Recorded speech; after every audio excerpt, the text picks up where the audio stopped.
that myth, that we dispel that. I don't want you thinking that if you start a black-owned business, that you are a sellout if you do business with white people. Why would you pass up on the opportunity to do business with the people who have more money than any other human beings on the planet? Part of selling a product means finding customers that have money in their pocket so they can support your business. There's nothing wrong with you doing business with white people, just like there's nothing wrong with white people doing business with you. What is a problem is when the economic relationship is exploitative. When the economic relationship is exploitative, that is similar to what we have now. It's whenever they build a company, they become the employer, you become the employee. They become the boss, and you are the worker. Or they are the producer, you are the consumer. That is where the relationship is problematic and exploitative. It becomes like an abusive marriage.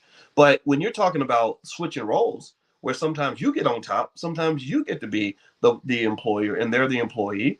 Well, that's okay. I mean, there's nothing wrong with that. Or situations where you become the producer and they're the consumer. That's fine. I'm not going to call you a sellout because you do business with white people. And I want people to understand that, because some people think that when I talk about black owned business, that means just kind of black everything all the time. And that's just not true. Even the black business school doesn't discriminate. I tell white people all the time, look, if you want to come in here and learn about black wealth, just know, I mean, we're going to be talking about things from a black perspective, but we're pretty smart over here. We're the best in the world at what we do. And we'd be very happy to train you, just like you train our kids when they go to Harvard and Yale and Stanford. So do not think that that being a black owned business means that you can only rock with black customers and only be in black neighborhoods, only do stuff around black people. That's not it. That there's no reason for that. But remember, there's a difference between doing business in a space because you want to versus doing the business in a space because you have to. Give me a yes in the chat if you understand that. If you hear what I'm saying at that point, sunk in. Okay.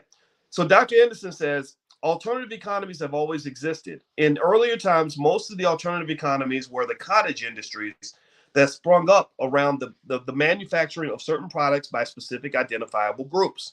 German dairies and Irish distilleries spawned economies that revolved around them.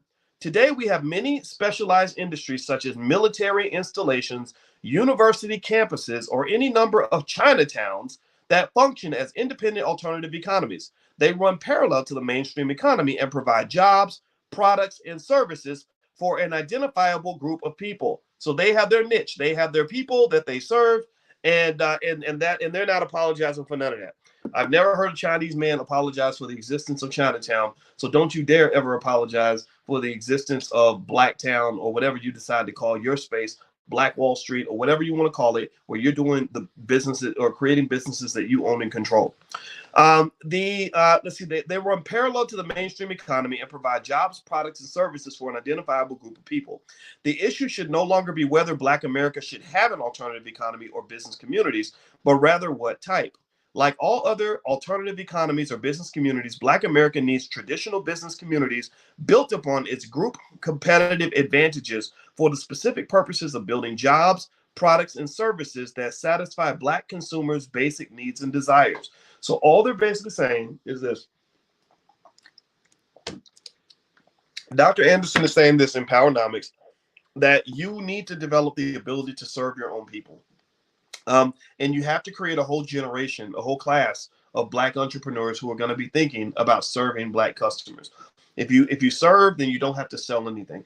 If you're providing a needed service, you don't have to sell anything. There are people ready to spend your money. I've been to conferences this week. I went to a conference. I spoke this week at a conference in Arizona called Women Doing It Big.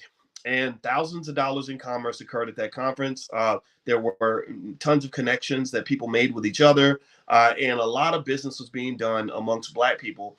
And as a result of people serving each other's needs, helping each other level up, helping each other get access to things.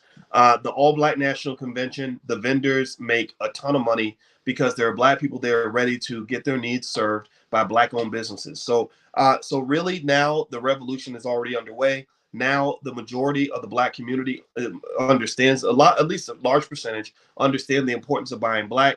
Now that you know what to do, it's a matter of now forming a habit and a culture around doing that, right? Making it into a habit, also making it very easy for people to support Black-owned businesses. So if you have a business, You want to think carefully about how easy is it for people to get my product? How simple do I make it for them to come and support me when they want to? Because now you've got ready, willing customers who are looking for Black-owned businesses. And so when you're raising your kids, in addition to talking to your children about, what you want to major in college, or what kind of job you want, what kind of career you want, talk to them also about figuring out what sort of service you want to provide for the community. I think a great question to ask your child every morning. I ask my son this question every morning, maybe not every morning, maybe once a week or once a month.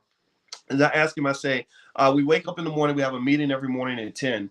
And I say, okay, so tell me, what is your plan today to build your future and to serve your family, right? And to serve your family. And because it starts with the family. When you serve the family, you're serving the community indirectly. And that's the conversation we have, because I want to build that intentionality with him to say every day, as a Black man, that's what you got to be thinking about. How are you going to make the lives of the people around you better, right? Instead of all the scenarios where we see where people make each other's lives worse. We don't want that.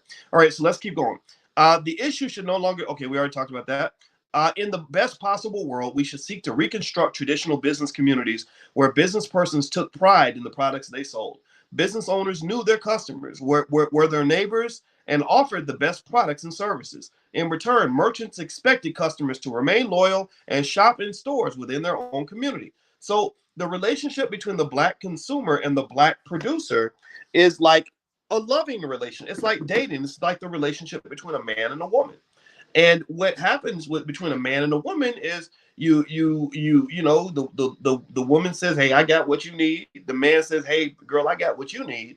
And then they get closer, and then a connection is formed, right? Because they're doing a trade, right? You give me what I need, I'm gonna give you what you need. It might be physical, it might be emotional, it might be intellectual, it might be spiritual, it might be occupational or economic or whatever, but we're fulfilling each other's needs. And then the ability to fulfill those needs requires trust and accountability.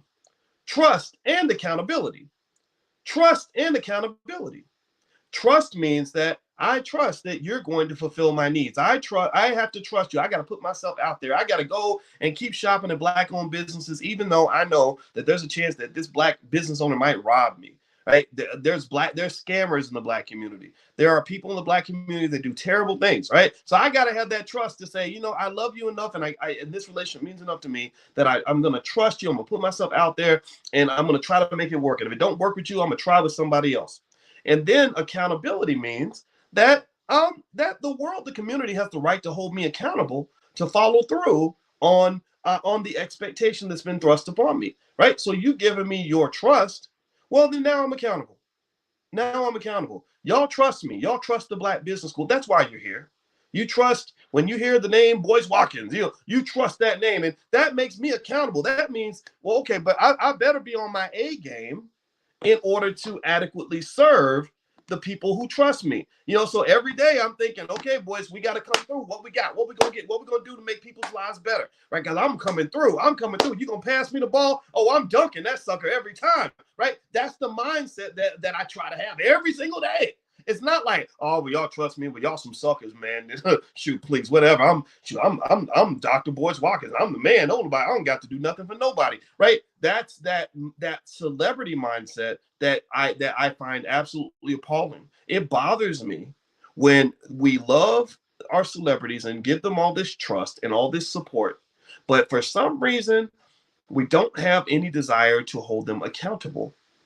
There's no effort to say, you're doing all this stuff for white people. You're doing all this stuff for Jewish people. You're making Asian people real happy. You're doing all this monkey dancing on stage and calling women out of their name and acting a damn fool, embarrassing your whole community. We're even letting you get away with a lot of that. But the least you can do is come back in here and take some of that money and spend as much money helping us build this school as you spent at the Louis Vuitton store, right? And there's no accountability. There's the celebrities like, well, I ain't accountable. I don't know nothing to nobody because I'm an artist. I can do whatever I want. I'm free to do what I want. I get that. But I would also say that if they're free to do what they want, then you're free to do what you want, which is to not support them. And I think that it's very important to understand, to have the self-esteem to understand how important our support and validation is for these individuals. They can't really exist. A lot of them can't have a career without us. So ultimately, what I would say to you is, is understand both sides of that fence, and just know, if you ever want to understand economics a little better, you just know you already understand everything you need to know. Just think about how you feel in a relationship. Think about how you feel in an abusive relationship. Think about how you feel in an exploitative relationship where you're getting used, right? Think about then think about how you feel in a loving relationship. Think about how you feel in a relationship where you have the best sex in the world. Think about how you feel in a relationship where there's companionship and mutual support and extreme loyalty, right? Think about those things, right? Because that's kind of how economics works the same way. The relationship between the producer and the consumer is very similar to the relationship between a man and a woman in a relationship, or two women or two men. I'm not judging any of that. I don't care what your sexuality is. If you're not in that, if you're not in the traditional family category, just know we do not discriminate, and I'm never gonna say anything about your sexual preference, right? We're black first, okay? Let's make that clear, okay? So let's keep reading. In the best possible world, we should seek to reconstruct traditional business communities where business persons took pride in the products they sold. Business owners knew their consumers, who were their neighbors, and offered the best products and services. In return, merchants expected customers to remain loyal and shop in stores within their own community. Over the last two generations, ever since white folks arrived, the commercial mall phenomenon drained off much of the business from local community businesses. But new ethnic and high income customers were bringing traditional businesses back, or business communities back. The desire for the old tradition of high quality, fresh products fuels today's explosion of boutique shops and organic and natural food stores that are springing up all over the country. That is true.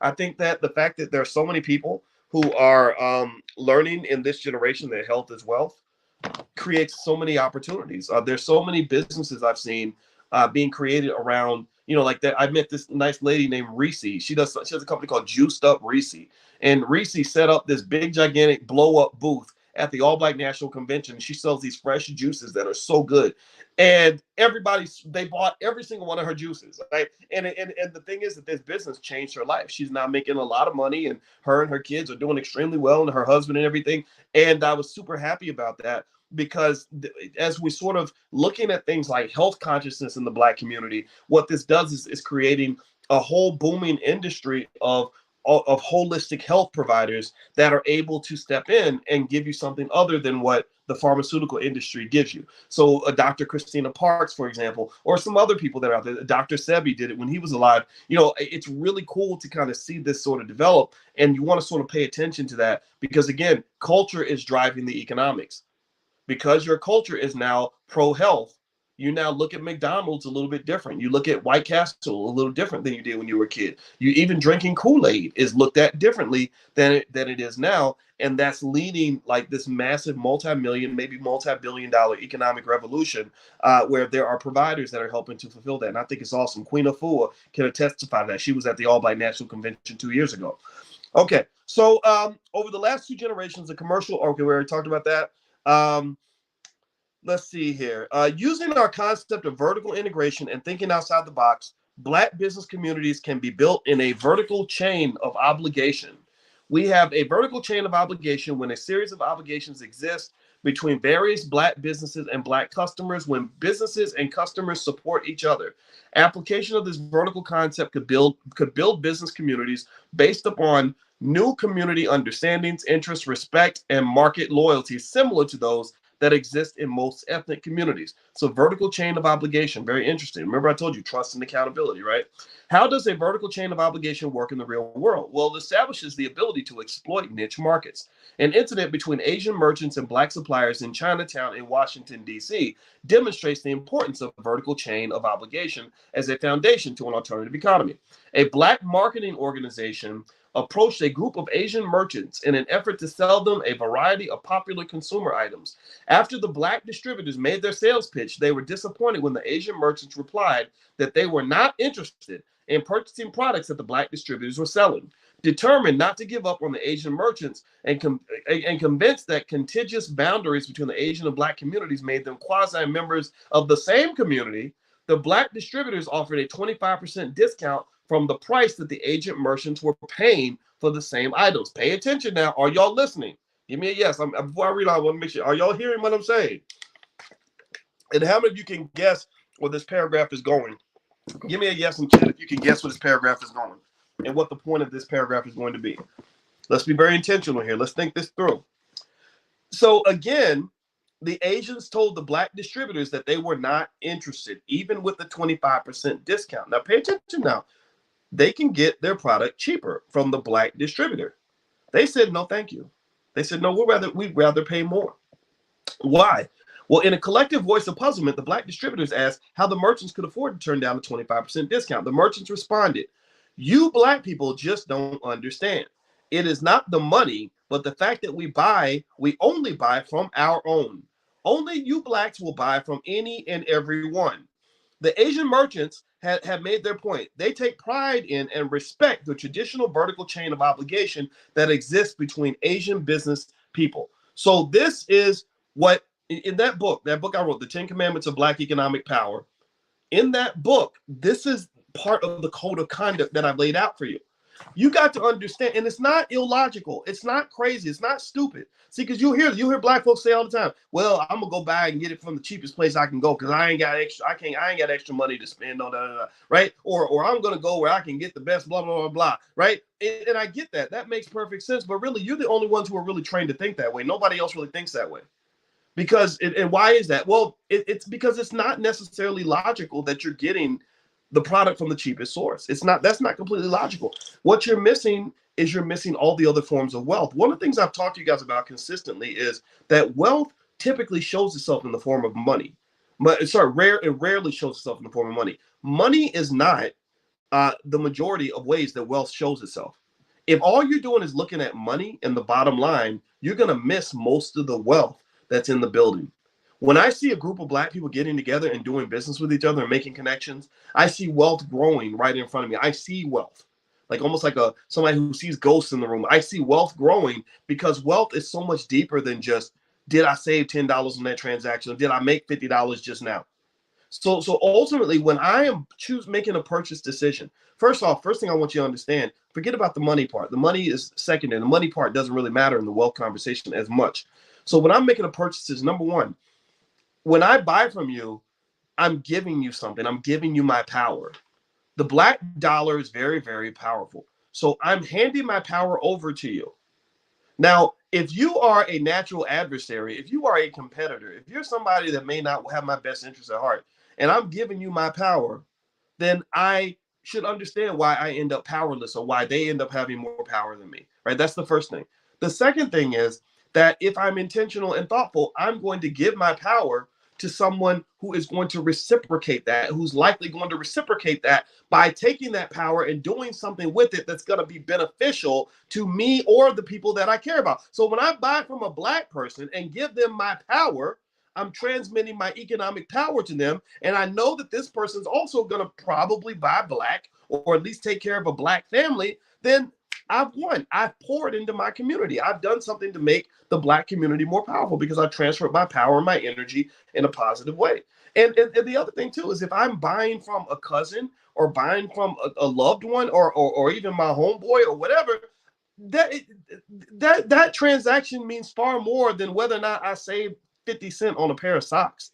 Right? The economic value, the fact that he's going to take that dollar and it's going to multiply 2 or 3 times because he's going to buy something from his sister, who's going to buy something from their cousin, who's going to buy something from Aunt Lucy or whatever. That means that dollar is bouncing around the community and I'm adding wealth. My $1 has become $4 or $5. So that's a hell of an ROI. I'm getting a 500% return on my money when I spend in a black-owned space. Like when I go to the all-black national convention and I buy from somebody who's also buying black, I'm passing along something like a virus, except it's a good virus. I'm passing on the not even called it a virus. I'm passing on economic contagion in a positive way with somebody else who's also going to be a transmitter of that same contagion. I'm buying from a black producer who's gonna go become a consumer for another black producer who's gonna become a consumer for another black producer because we're all playing the same game. We are all operating on code. That makes our money stronger. That makes our money multiply. That makes the whole community better. That's just no different from football or basketball. When I'm in a football game and I'm the quarterback and I throw the ball down the field, I got to be intentional on who I'm throwing the ball to. Let me tell y'all a stupid story that still pisses me off from college. This is a true story. I'm not making this up. When I was in college, there was this girl on the football team. So let me back up. I had this terrible girlfriend in college that just really, she was like the meanest lady ever. And she was on a flag football team, right? And so on this flag football team, they were just terrible. They were so bad, it was ridiculous. And they went out and they played their games. They would lose like 45-0, whatever. And I didn't care much about. I wasn't thinking much about it. My girlfriend was on the team, and I was like, "How'd y'all do?" And she's like, "We were terrible. They scored 5 times in the first 10 minutes." Well, and I was like, "Wow, that's pretty bad." So what happened was their coach eventually quit because their coach didn't even want to do it anyway. So he quit, and I'm a sports fan, and I'm a strategist, and I know a little bit about football. So she said, "Hey, would you mind coaching us?" And I said, "Okay, great, sure." So I looked at the team, and I did what Coach Pine's probably doing out at Colorado. I wouldn't be at Colorado. I'd probably be trying to stay at Jackson State, but that's another conversation. But I went out and I took over the helm of this job. And I wanted to win. I do not like losing, right? So I'm going through the team and I'm looking at them, watching them play, kind of seeing, and I noticed that one of the girls ran track. I said, okay, we can work with that. She's fast, so we can put her in a position where we can get her the ball, do a sweep, or whatever. And then I noticed another thing, that most of them could not throw the football very well. There was one girl, though, who could throw the ball, and she could throw it like 50, 60 yards down the field. That was awesome, and I thought about working with it, but there was one big problem. Her accuracy was terrible. She threw the ball very far without thinking about who she was throwing the ball to. And then on top of that, she wasn't on code. I would send in the play from the sidelines, and she would just do whatever she wanted to do. She'd throw the ball, and just like I predicted, it would be a complete disaster, right? So here's the thing, right? So we were doing good, right? We scored our first couple touchdowns. We were beating. There was a team of white girls and a bunch of tomboys, and we were beating them. And we were doing really good. They were all excited, screaming and hollering because they never even scored a touchdown the whole season. We scored like 2 or 3 touchdowns, and I was like, okay, let's just stick to the plan. Let's stay on code, and we can win this game, right? Somebody always got to be off code. Let me tell you what this girl did. She wanted to throw the ball because she knew she could throw the ball far, but didn't understand that you have to be accurate when you throw the damn ball. So I called the play, and I'm running safe little plays where somebody's just going to hand the ball to somebody else, let them run. Black girls are fast, right? And at least with a couple fast ones there, I was like, y'all just run around the white girls. You score a touchdown every time, right? No, didn't do that. So she says, hike. I'm thinking they're going to hand the ball off. No, she backs up. She cocks back, and she did the weirdest thing. She would throw the ball, and she would scream the name of the girl that she's throwing the ball to. She would say, Tracy! And she would throw the ball down the field. No accuracy, no aim whatsoever. And they had a white girl who just ate her lunch in the backfield. There was a white girl, again, they were all little tomboys. This girl would just wait for the ball, catch it, and run it back for a touchdown. And then we got in the sideline. We're arguing again. I'm like, why did you do that? Well, because you can't tell me what to do. Blah, blah, blah. I'm like, just run the play. Stop you. No, she does it again. She throws the ball down the field. The white girl intercepts it. Same white girl intercepts the ball, runs back for another touchdown. Next thing you know, we're losing. So here's my point. Here's why I brought up this story. Number one, because I'm a weirdo, and it's 30 years later, I'm still pissed off because we should have been able to win those games. And number two, throwing the ball is not as important as having the ability to aim the ball or the desire to aim the ball at your necessary target. If you can throw the ball far, but you don't have the intentionality of mindset to know who you're throwing the ball to, then you're going to do more harm than good. You got a lot of Negroes in the Black community balling out of control, making $100 million a year, who can throw the ball real far. They got a whole lot of economic power. They're the economic quarterbacks of the Black community, and they will throw the ball far. They'll go spend $100,000 in one trip to the mall and get on Instagram and brag about it. And every single product they bought was from a white person. Every single thing they bought was from Jake the jeweler. Every single thing they bought was from a Jewish guy. And what they don't understand is that you being a baller, you being able to throw the ball way down the field doesn't mean anything if you keep throwing the ball to the opposition. If you keep throwing the ball to the opposition, you are hurting the team more than you are helping them. Do you follow what I am saying? And Dr. Dre, Debbie's mentioned Dr. Dre, he is a prime example. I hated having to do that with Dr. Dre, but I had to write an essay, and I supported there was a HBCU president who wrote a very polite diplomatic article to Dr. Dre, open letter, basically asking him, why did you give however tens of millions of dollars to USC, a school that doesn't even need it, when you could have made that half of that donation to an HBCU and changed the lives of 50,000 black kids for the next 100 years? Why would you do that? Why would you say it was 70 million? Thank you, David. I forgot what the number was. Why would you throw the ball way down the field just so you can throw it to the opposition? Give me the ball. That's how I feel when I see them acting like that. I'm like, just give me the damn ball. Because you're putting the ball in the wrong basket. It is embarrassing, Byron. It is very embarrassing, and it's sad. It is so sad, and it infuriates me. It really makes me angry. And I really think as a community, what you got to do is train your kids, get the ball, learn how to throw the ball down the field, but learn how to aim for the receiver that is on your team so they can grab that ball and run it in for a touchdown. I throw the ball very far.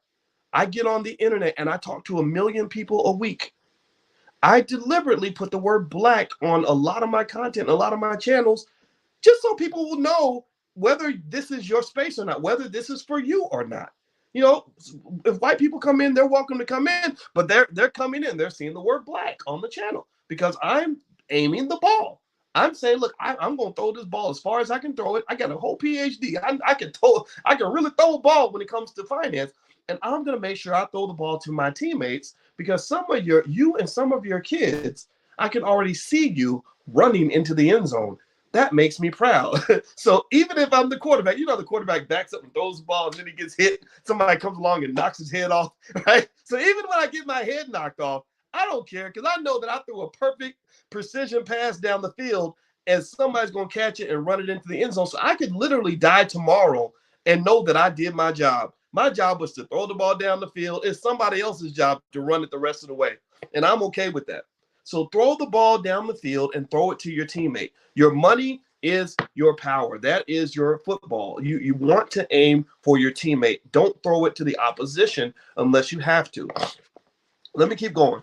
All right. So again, let's see. So Dr. Anderson says this is on page 130 on the book Powernomics. Powernomics.com is where you can get a copy. He says, we must now recapture the good aspects of traditional business communities as they existed 3/4 of a century ago and continue to exist in many places today. Some are in suburban communities that have grown up near the edge of large urban cities. They are in small and often remote cities and townships off the beaten path throughout the country. They also exist throughout most of Europe, Asia, and Latin America. Black Americans have never had the full alternative economies enjoyed by other groups. However, one of the good things that came out of Jim Crow segregation was the development of Black quasi-business communities. These quasi-business communities were exciting places to shop, work, and socialize. Our segregated business communities were limited and could not compare with traditional ethnic communities, but they still provided us with the products, services, and entertainment that we wanted. When I was a young boy growing up in a small town in North Carolina, our quasi-communities were thriving. They had rhythm, a life of their own. Every Black person shopped at the same grocery stores, drug stores, gas stations, shoe repair shops, coal and ice companies, movie theaters, and clothing departments. We shopped in these stores not only because we needed the consumer products, but because we had personal relationships with the owners. Relationships matter in economics. Relationships are everything. If you form the right relationships, you can become very rich. If you help others build relationships, if you're a good person to have a relationship with, then people will want to put money in your pocket. If you are a skilled person who is also a good person, who is connected to other good people, then those good people, when they need a service, they're going to come to you. That's economic love. And it's beautiful when it happens. We shopped in these stores not only because we needed the consumer products, but because we had personal relationships with the owners. On a typical weekend, most members of the community, regardless of their jobs, educational achievements, and political persuasions, would come into the business district and shop. Our vertical chain of obligation was in good form. At the main grocery store where I worked, the store owner took pride in the merchandise and prices he offered his customers. Every Black person in the city shopped at the same stores. We did not drive 30 miles to a mall in the suburbs to spend our money. Our local merchants depended on community customers for their business, and the customers depended on the store owners for their merchandise and service. We had a sense of community. Members of the community felt some guilt. Sorry. Yeah, members of the community felt some guilt if they did not patronize the local businesses, just as many of the merchants felt guilty if they did not extend non-interest bearing credit and charity to those who needed it. So between the black business owner and the black consumer, there has to be a negotiation and that's built on trust and accountability, but also one where you can meet halfway. Let me give you a real life example of something that happened just this week when I was down in Arizona and I was speaking at that conference, Women Doing It Big. I ran into Juiced Up Reese, the young lady who has the juice company, and Juiced Up Reese, because she saw me come by, she said, "Oh my gosh, Dr. Boyce, I have some free juice for you. I got some for you and Dr. Alicia, and I want you guys to have some juice." And she was really excited, and I was excited too, and I really liked her. And I saw her give me the juice, and I saw her juices were not the cheapest, because she has to put a lot of work into making each one. And I said, "You know what?" I said, "I will not allow you to give me free juice." I said, "I will not allow you, as long as I have money in my pocket, I will not allow you to give me anything for free. But what I will allow you to do is to give me a discount." So we picked some amount of money, and I gave her that money, and I said, "How about this? For the rest of the weekend, you give me free juice. When I walk by and I want a juice, you give me a juice. And I know that the amount of juice you give me is probably going to amount to more than what I've given you, but that's our compromise, right? You offer me a discount, I give you some cash instead of allowing you to simply give your product away for free, which is going to be a drain on your business. It's a benefit to me, but it's a drain on your business." So a lot of times, when you're talking about the relationship between black businesses and black customers, you have to have that negotiation, right? Maybe I'll pay a little more because I want to patronize you, but I need something else from you. Or maybe I need you to give me a little discount. Like a lot of people will say that black business owners should never give discounts. I don't believe that. I give discounts all the time. If you're trying to support me and I know where you are financially and I can work with you, yeah, I want to work with you. My goal is to feed my employees and my team members. It's not to extract every single penny out of you that I possibly can. I just need to have enough money so we can pay the bills and keep the whole thing going. So ultimately, that dance between the consumer and the producer is a very important one. So ultimately, what I would encourage you to do is sort of think about that as a black business owner or as a black consumer. That negotiation, that meeting in the middle is how you can form that healthy relationship. You cannot go around demanding that black business owners give you everything for free unless you want them to go bankrupt. And black business owners can't go around always pushing the price as high as they possibly can just because they can get somebody to pay it. Sometimes if somebody wants to support you and they just don't have the money, figure out a way to see if you can still hook them up. It's okay to get the hookup. That's something you're not going to necessarily hear out there. You hear people all the time saying you should never give discounts, never give discounts. I don't agree with that. I think you can give discounts if you have to. I think that that's okay. So let me keep going. All right, so our vertical chain of obligation was in good form. We're reading Powernomics, page 131. At the main grocery store where I worked, the store owner took pride in the merchandise and prices he offered his customers. Even though black quasi-communities have long been dead, ethnic alternative economies continue to defy pure economic theories and market practices. They survive because of the nature of their consumer markets. These ethnic business communities are built on mutual understandings, market loyalties, and vertical obligations, loyalty and obligation, or trust and accountability, and give ethnic merchants preferential access to ethnic consumers. So the ethnic business owner is hooking up ethnic consumers. They're hooking up people that look like them, right? I don't get into these conversations about whether or not a white person likes me as much as they like other white people. I don't expect them to, because I don't like white people as much as I like black people. I don't hate my white friends. White people are okay. Asian people can be okay. Jewish people can be okay. But I don't think a Jewish man should like me and my black blood as much as he cares about his Jewish brothers and sisters. That's not rational to me. That, again, people can have their own persuasion, but I believe it's okay to hook up people that are closer to you in this competitive game of global economics. So let me see here. So these ethnic business communities are built on mutual understandings. I mentioned that. Blacks often wonder how immigrant groups can so quickly establish communities and businesses. It is important to understand the strategies they use and to be able to compare behaviors. The most common tactics that Asian, Hispanic, and other ethnic groups use to build alternative economies and achieve competitive advantages in their community marketplaces are listed below. To build an alternative economy, ethnic immigrants accept low-wage jobs to get a foot in the door so they can learn a business. That's a good one. So many people are like, well, you can't pay me as much as I can make working for the white man. Well, of course, because I don't have a multi-billion-dollar company with $1 billion line of credit that I can use to pay people super high wages. I might have to pay you a little bit less, but if you want to learn the business and you want to work around your people, maybe we can figure this out, right? Or you're not charging the same price as the white guy down the street. Well, they don't have the distribution systems or the supply chains that Walmart has. So maybe that black business owner can't afford to sell you a t-shirt for 25 cents. So let me keep going. What else? They are acculturated to take business risks, pool resources, and start their own businesses. This is cultural. My daughter has a friend from the Philippines, I believe, or is it Vietnam? Vietnam, that's where she's from. And this little Vietnamese girl, at the age of 12, was able to explain to me, like a college student, how her family runs its business. She explained to me that when her relatives come over from Vietnam, they go and they work for her mother with the nail shop, and they don't, and they're expected to show up on time and do their job properly, or she will send their ass back to Vietnam. And once they save up a certain amount of money, they help each other start another nail shop. Right? That's what this little child was able to explain to me. Never went to business school, nothing.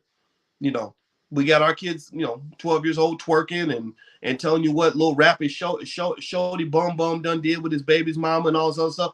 Can't tell you nothing about business and or any sort of economic strategy like that. I'm not saying every one of our kids is like that. A lot of them are growing out of that. But you got to look at the difference in culture. Culture drives your economics.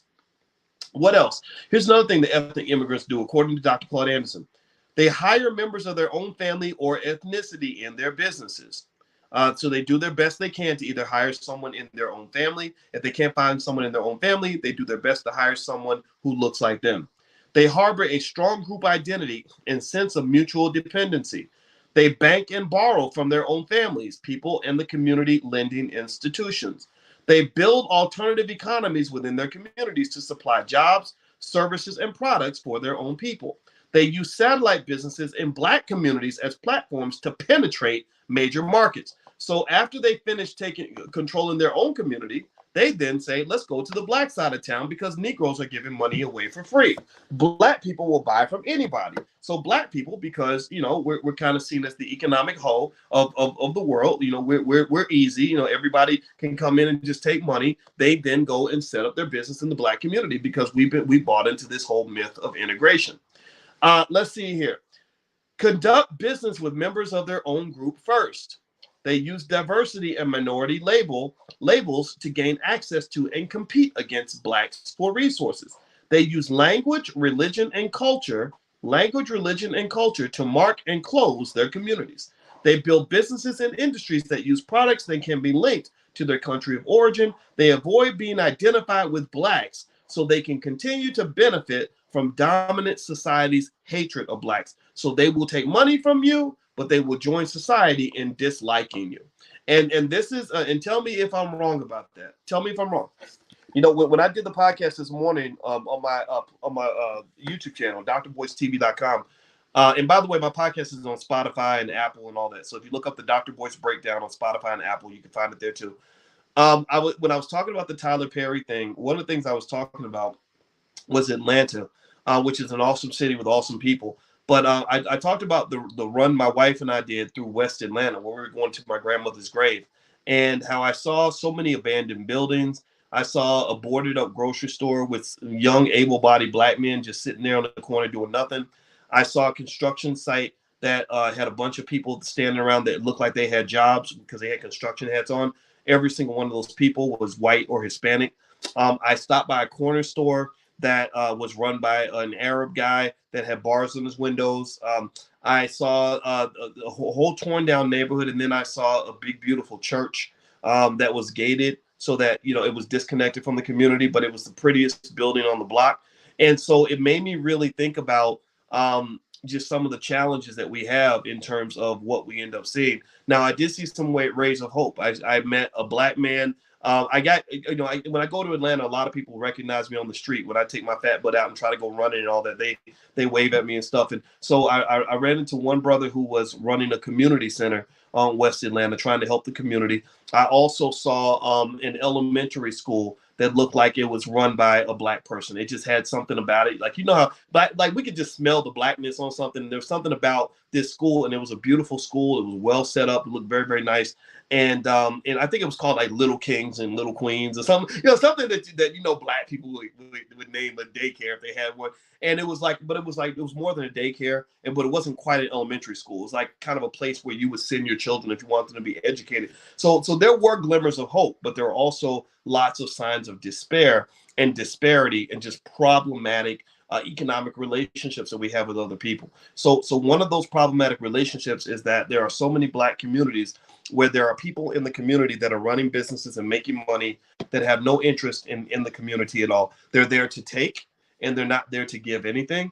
And that's the type of relationship we cannot allow. It's just like somebody dating you, and they're there, they exploit you, they take what you got, and they give you nothing back. When they need you, you're always there. When you need them, they're never to be found. A lot of us have been in relationships like that, and we know how that feels. And and typically those relationships are the result of low self-esteem, right? And once your self-esteem comes up, maybe you hear an Ayanna Van Zant speech or something, or one of your friends talks to you about it, you become conscious of it, you snap out of it, and you say, no. Love don't live here anymore. You can't come here and take and not bring something back. I'd rather be single, or I'm gonna find somebody else. So ultimately, I think that these economic relationships have to be renegotiated, right? There has to be sort of expectations where we're on code with each other, but we force others to be on code when it comes to how they deal with us. And so those businesses being set up, I know you got your favorite Chinese restaurant, right up there in the hood, right around the corner from your house and all that. There has to be some sort of an expectation. And most communities do this, and this is why they're able to keep the money in their community. Now, what are our black communities? That's a great question. I would say black communities are pretty much, they can be anywhere black people live. Even if everybody isn't a homeowner, I just think any place, like we know a black neighborhood, we're in one, right? You walk down the street and you just see lots of black people everywhere. To me, that's a black neighborhood, right? Now, that's not quite the same as a community, though, right? A community calls for a certain amount of connectivity. Your neighbors, you come together and you make community-based decisions, right? Or if there's a new ordinance, like where my wife and I live, whenever they want to raise taxes by half a penny, the whole community gets together and they scream how outraged they are. Or when something happens, there's a dangerous element that's in the community, everybody gets concerned. They have a little Facebook page where they all get on there and tell each other what they've been seeing outside their windows. So perhaps that's the part of community that we kind of lost over time. And I think it's very important for us to try to pick that up and think about that in terms of how we go forward as black people. And so what I'm going to do is I'm going to say for next week, that next section, economic action step number 2, which Dr. Anderson says is to dominate business ownership and management where black people are the majority consumer population. I feel like because we covered so much today and we got so much to think about today, I'm going to save that for next week. Now, I want to remind everybody, if you want to get access to the whole life class and everything, that's totally free. Just go to blackkeystogreatness.com. That's blackkeystogreatness.com. It's those of you that were already members, you may have to sign up again because somehow the link disappeared. Or Chanel, maybe you can help me figure out. I don't know what happened. It's almost like the class disappeared. I don't know what was going on with the system, but either way, you may have to sign up again, but it's totally free because I want to do this Powernomics training for as many people that want to hear it. Now, if you'd like to support some of the stuff we're doing, blackmoney101.com might be a good place to go. If you want to, we have a course called An Introduction to the Power of Money, and that's blackmoney101.com. That's our Black Money sequence. We go from 101 through 106. 102 is how to invest in the stock market. 103 is how to start a strong black business. 104 is how to buy a franchise. 105 is real estate, how to get into real estate. 106 is business systems and processes. And then also our children's program is at blackmillionairesoftomorrow.com. That's blackmillionairesoftomorrow.com. And last but not least, the book that I mentioned earlier, I'm going to do a book tour in the spring. So I'm going to go to a bunch of cities, I think Chicago, Philadelphia, Los Angeles, Houston, and a couple more places. And I'm going to basically lay out. I'm not going to go to Seattle. Sorry, Tony. Can't go to Seattle. But I'm going to go to these cities, and we're going to do breakdowns based on that book, that new book I wrote called The 10 Commandments of Black Economic Power. So if you want to get a copy on Amazon, you can bring it to the event. I'll sign it for you. And then also we're going to do a 4-hour deep dive training on Black wealth and Black economics, where literally we'll sit down, take notes, and I'll lay things out for you. So I just want to give you guys a heads up to let you know that we are putting the tour together, and those are some of the cities we're going to go to. I'll give you more details as they emerge. So thank you, everybody. It was great to see you. God bless you. I hope you have a wonderful, wonderful night and a great holiday. And take care, everybody. See you next week, next Wednesday, 8:30 p.m. Eastern. Talk to you later. Bye-bye.